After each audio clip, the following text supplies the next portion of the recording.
Assalamualaikum. Saya dan kumpulan saya ingin membentangkan subjek HCE 2043 iaitu bermain dan kanak-kanak. Saya dan ahli kumpulan saya iaitu Black Bantan telah bersepakat untuk menyediakan satu permainan iaitu permainan yang dinamakan permainan Rainbow Paintball. Sebelum itu, jom saya perkenalkan diri saya dan ahli kumpulan saya. Saya Nur Tasnim binti Zulkifli, PTM 19070827 dan kawan-kawan saya. Hai. Okey, nama saya Nur Arifah binti Mokhtar, PTM 1907080882. Nama saya Nur Amani Balkis binti Muhammad, PTM 1970808067. Hai, Assalamualaikum. Nama saya Hanun Khalisa binti Cik Yusof Saki, PTM 1907081554. Okey, saya Wan Aminah binti Jaafar, nombor PTM 1907082337. Sebelum saya dan ahli-ahli kumpulan saya menerangkan tentang proses membuat dan proses Rainbow Paintball itu, saya ingin menerangkan definisi permainan, iaitu permainan adalah alat pengukuhan yang melibatkan proses pembelajaran secara tidak formal. Selain itu, permainan juga dapat merangsang sesuatu pembelajaran atau penguasaan sesuatu kemahiran, iaitu dalam kategori kanak-kanak. Seterusnya ialah kesesuaian permainan. Yang pertama, permainan ini ia sesuai untuk kanak-kanak yang berumur 4 hingga 6 tahun. Yang kedua pula ialah permainan ini ia mengutamakan keselamatan. Contohnya, permainan ini tidak menggunakan bahan-bahan yang boleh membahayakan kanak-kanak tersebut. Yang ketiga pula ialah permainan ini ia menggunakan tahap ketahanan yang tinggi. Contohnya, ia tidak mudah patah apabila kanak-kanak itu melakukan aktiviti.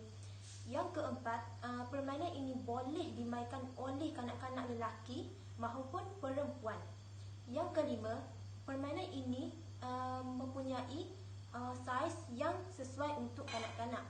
Contohnya, kumpulan kami menggunakan kotak yang besar. Akhir sekali, permainan ini kami menggunakan warna yang terang dan menarik supaya mudah menarik perhatian kanak-kanak tersebut.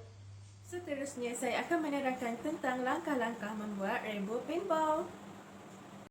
Pertama, sediakan kotak yang telah dipotong mengikut kesesuaian kanak-kanak. Sediakan beberapa alatan seperti gunting, pisau, straw, pita pelekat, gam, pensel, pembaris dan cat air.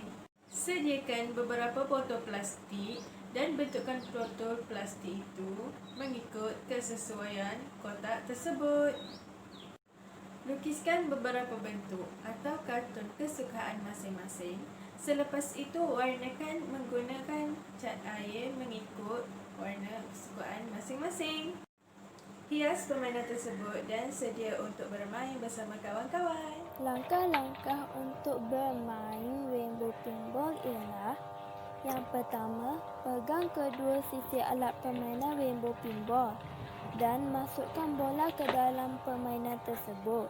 Yang kedua, condongkan kotak permainan Rainbow Paintball agar bola dapat melepasi halangan yang pertama, iaitu papan oranye. Halangan kedua, bola mestilah melepasi beberapa strok, iaitu setiap halangan mempunyai 3 warna, iaitu warna merah, kuning, hijau. Halangan yang terakhir, bola mestilah melepasi laluan yang dipanggil botol sesat. Bola juga mestilah berjaya dimasukkan ke dalam bekas. Ciri-ciri permainan ini dapat meningkatkan motor halus kanak-kanak. Selain itu juga, permainan ini menggunakan bahan kita semula dan alatan yang mudah disediakan seperti kotak, pembaris, pensel dan sebagainya.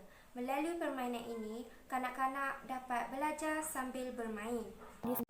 Permainan ini terdapat banyak kelebihan. Antara kelebihan ialah kanak-kanak dapat meningkatkan kemahiran sosial, iaitu kanak-kanak dapat meningkatkan kemahiran sosial dengan bermain bersama rakan-rakan sekelilingnya dan bekerjasama untuk menyelesaikan permainan tersebut. Selain itu, antara kelebihan permainan ini juga ialah dapat meningkatkan kemahiran komunikasi, iaitu permainan ini sangat penting bagi kanak-kanak untuk memupuk interaksi kanak-kanak bersama rakan-rakannya, guru-guru dan orang sekelilingnya. Okey, seterusnya ialah antara kelebihan permainan ini juga ialah kanak-kanak dapat mengawal emosi dengan baik. Permainan ini dapat membantu membentuk kanak-kanak untuk mengawal emosi dengan baik. Melalui permainan ini, kanak-kanak dapat meluahkan emosi ketika bermain, iaitu bergembira. Okey sekali, antara kelebihannya juga ialah kanak-kanak dapat membina kemahiran psikomotor. Melalui permainan ini, kanak-kanak dapat membina kemahiran psikomotor melalui pergerakan motor halus. Kumpulan kami telah menerangkan tentang kesesuaian permainan, langkah-langkah membuat, langkah-langkah bermain, ciri-ciri dan kelebihan. Kos anggaran membuat Rainbow Pinball ini ialah RM15 hingga RM20 sahaja. Nanti adik-adik bolehlah cuba di rumah. Bahan-bahan pun mudah disediakan, peralatan pun senang dapat di rumah sahaja. Setakat itu sahaja perkongsian kumpulan kami, kumpulan Black Benteng. Sekian, terima kasih.